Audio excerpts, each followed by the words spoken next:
what up you guys, it's Danny B. You're watching the Trash Dash. In this video I'm going to be reviewing Videodrome.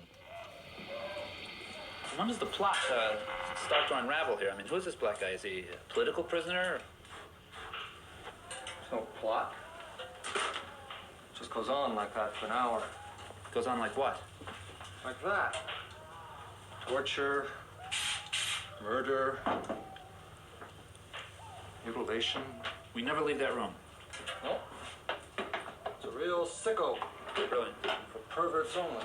Absolutely brilliant. I mean, look, there's almost no production costs. You can't take your eyes off it. It's incredibly realistic. Where do they get actors who can do this? Oh, help me. I think he wants it. Come on.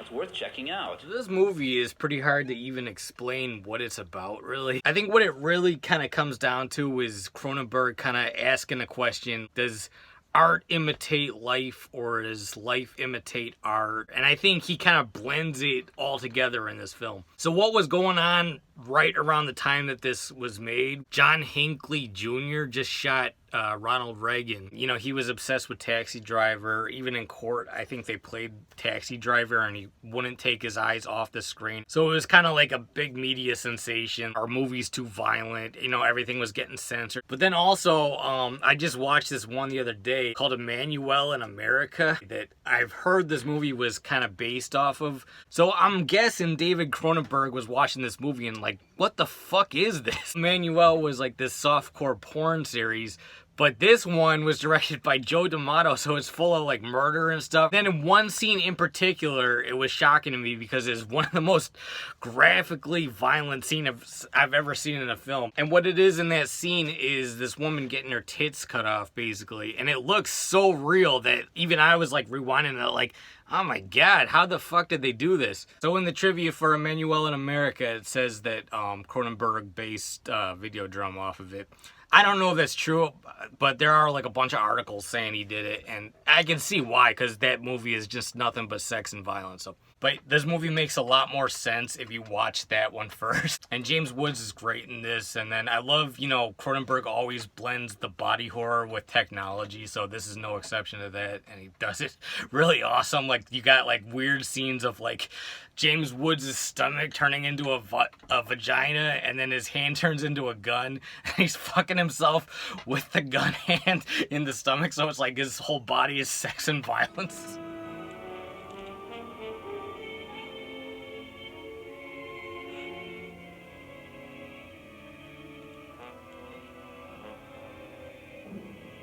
And then Blondie is in this movie, and she's not blonde in it. She's actually redheaded in this. Yeah, this is a really weird movie. It's very kind of hard to understand exactly what's going on. I don't know if Cronenberg even has like a actual meaning to this, or if this is just kind of like a abstract type of vision he had. Also, the way it's done is like you don't know what's real or what's really happening, like what's in his mind. It kind of really puts you in the mind of the character where you don't even know what's going on. The character doesn't know what's going on. James Woods in this kind of sinks deeper and deeper into his obsession with the television, to the point where he's even like making out with the TV, and Blondie's coming through the TV. There's also some trippy stuff where how the TV gave him a brain tumor, which is giving him the hallucinations, but they're saying that the hallucinations are what caused the tumor, and not the tumor is causing the hallucinations. So I don't fuck.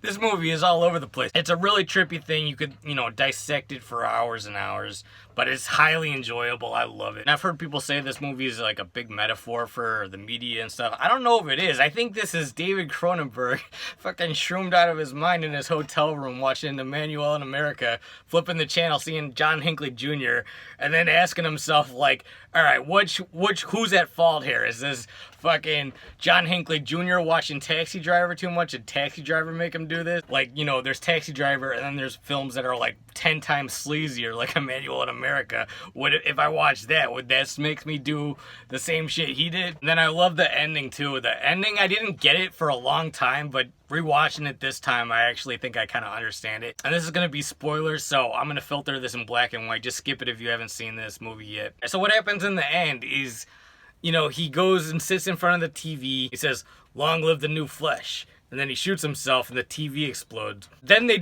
play it again, and like, you know, they replay it right after. And I never understood why, but now I get it. He was watching everything on TV, and now he did it again because he saw it on TV.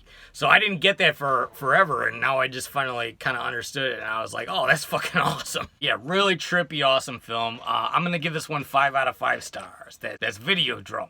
Alright guys, this is Danny B. You're watching The Trash Dash. Let me know your favorite David Cronenberg film. Let me know what you think of Videodrome.